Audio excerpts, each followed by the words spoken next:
There was once a man who believed he was running out of time. Every morning, he woke up with the same thought: I'm behind. My life should be more than this. He had a job that paid the bills, a small apartment, and a routine that never changed. From the outside, his life looked fine, but inside, he felt like he was slowly disappearing. Days passed, weeks turned into months, and each night, before going to sleep, he asked himself the same quiet question: is this really all my life will be? One evening, while walking home after another long day, he noticed a small bookstore he had never seen before. It was strange. He had walked that street hundreds of times, yet, somehow, the store had always escaped his attention. The sign above the door simply read, "Pages of Life." Something about it made him stop. Without fully knowing why, he stepped inside. The store was silent. Not empty, but peaceful. Shelves filled with old and new books lined the walls. The air smelled like paper, dust, and time. At the back of the store sat an elderly man, quietly reading. Without looking up, the old man spoke.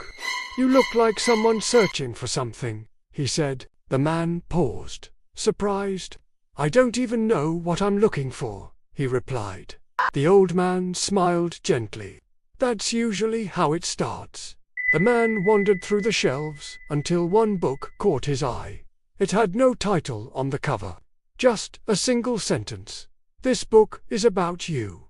Confused, he picked it up and opened the first page. To his shock, the words described his life perfectly.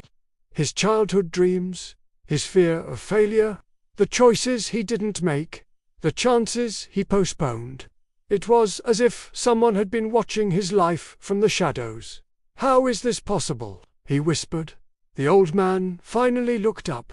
"Every life," he said, "is a book being written, whether you pay attention or not." The man flipped through the pages faster now. The book described his present exactly as it was: safe, predictable, and unfulfilled. Then he reached a section labeled "The Future." The pages were blank. "What happens next?" he asked, panic creeping into his voice. "That," the old man replied, "depends on whether you keep rereading the same chapter, or decide to write a new one." The man felt a tightness in his chest. "I don't know how to change," he admitted. "I'm afraid it's too late." The old man stood and walked slowly toward him. "Let me tell you something," he said softly. "Most people don't ruin their lives. They simply delay living them." The words echoed in the silence. The old man continued, "You don't need a perfect plan. You don't need permission. You don't even need confidence." He paused.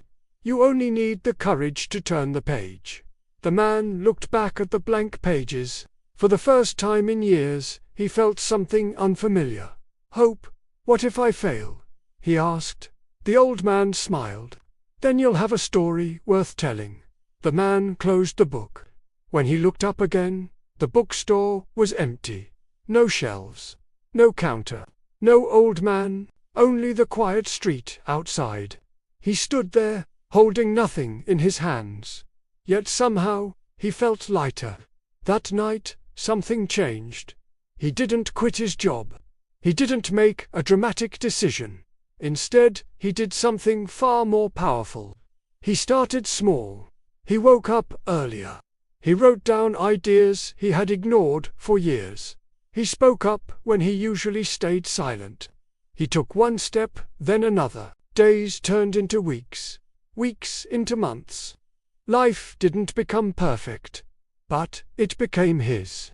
And slowly, without realizing it, he stopped asking, "Is this all there is?" Because he finally understood something most people never do.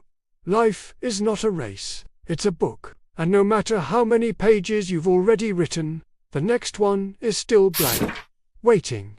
If you feel behind, if you feel stuck, if you feel like your life should be more than it is right now, remember this: you are not late. You are simply standing at the edge of a new chapter. All you have to do is turn the page.